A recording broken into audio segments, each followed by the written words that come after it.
14년이 지나서 나는 다시 예루살렘으로 갔습니다. 이번에는 바나바와 디도를 데리고 갔습니다. 예루살렘으로 간 것은 하나님께서 그렇게 하라고 계시하셨기 때문입니다. 나는 거기에서 교회의 지도자들을 만났습니다. 그들과 따로 만나서 내가 이방인들에게 전하는 복음을 설명해 주었습니다. 그것은 내가 전에 한 일이나 지금 하고 있는 일이 헛되지 않기를 바랐기 때문입니다. 나와 함께 있던 디도는 비록 그리스 사람이지만 나는 그에게 억지로 할례를 베풀지는 않았습니다. 우리 가운데 거짓 형제들이 몰래 들어왔기 때문에 우리는 이 문제에 대해서 이야기를 했습니다. 그들은 우리를 다시 율법의 종으로 만들고 그리스도 예수 안에서 우리가 누리는 자유를 엿보려고 정탐꾼처럼 끼어들었습니다. 그러나 우리는 그 거짓 형제들의 뜻을 조금도 따르지 않았습니다. 우리는 복음의 진리가 늘 여러분과 함께 있기를 바랐습니다. 저 귀하다고 하는 사람들은 내가 전하는 복음을 바꾸지 못했습니다. 그들이 귀한 사람이든 아니든 그것은 중요하지 않습니다. 하나님께는 모든 사람이 똑같습니다. 오히려 그 지도자들은 하나님께서 베드로를 통해 할례를 받은 유대인들에게 복음을 전하도록 하신 것처럼 내게도 할례를 받지 않은 이방인들에게 복음을 전하는 일을 맡기셨다는 것을 알게 되었습니다.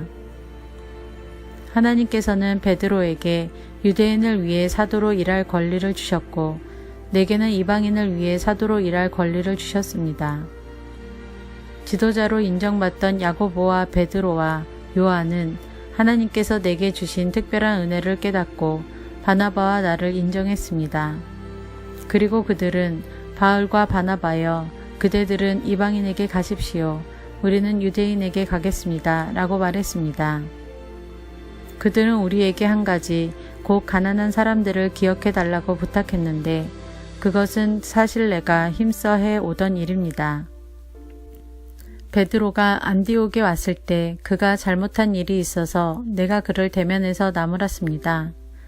베드로가 안디옥에 와서 이방인들과 함께 먹고 있는데 야고보가 보낸 유대인들이 오자 먹는 것을 그만두고 그 자리에서 물러갔습니다.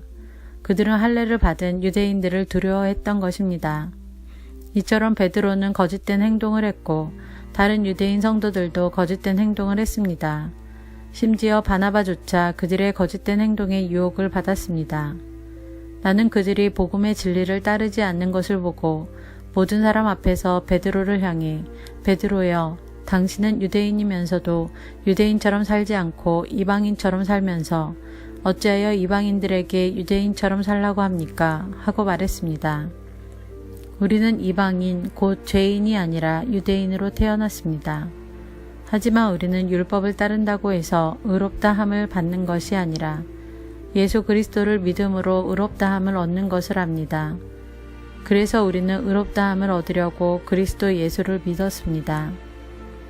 우리가 의롭다함을 얻는 것은 그리스도를 믿었기 때문이지 율법을 지켰기 때문이 아닙니다. 율법으로는 어느 누구도 의롭다함을 얻을 수 없습니다. 우리 유대인은 의롭다함을 얻으려고 그리스도께 나아왔습니다.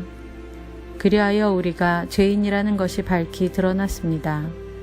그렇다고 해서 하나님께서 우리를 죄인으로 만드시는 것입니까? 그럴 수 없습니다.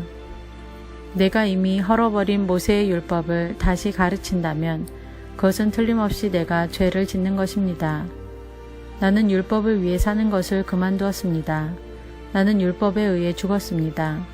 내가 율법을 향해 죽은 것은 하나님을 향해 살기 위한 것입니다. 나는 그리스도와 함께 십자가에서 죽었습니다. 이제는 내가 사는 것이 아니라 내 안에 계신 그리스도께서 사시는 것입니다. 내가 지금 내 몸 안에 사는 것은 나를 사랑하셔서 나를 구하시려고 자기 몸을 바치신 하나님의 아들을 믿는 믿음으로 사는 것입니다. 나는 하나님의 은혜를 헛되게 하지 않습니다. 율법으로 의롭다함을 얻을 수 있다면 그리스도께서도 죽지 않으셨을 것입니다.